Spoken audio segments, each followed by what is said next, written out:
मयूरभंज जिला बारिपदा कोष्टा बाघड़ा रास्ता अवरोध 3 घंटा हेब चक अख संपूर्ण बंद रही रास्ता उपरे निया जाली पिकेटिंग करी बसी रही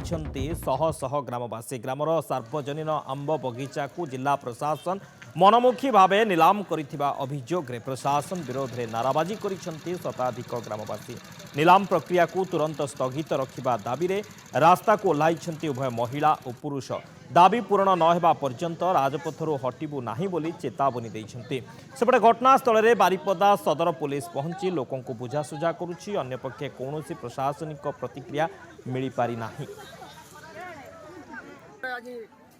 बेसी टंका देकी नहीं सी आज कहते बागानटा मोर आ फल मोर जेहेतु कि आम सार खत देकी आसु बागानटार फल अमलर टाइम यहाँ यही टाइम ऑप्शनटा करा जाए जी फलर लाभ चाहब सी पाइबन जी परिश्रम कर सी फलटा नहीं नब तो से भितर आम दुई गाँव लोक आम एकत्रित हो आज आम रास्ता अवरोध करुचु जदि आज प्रशासन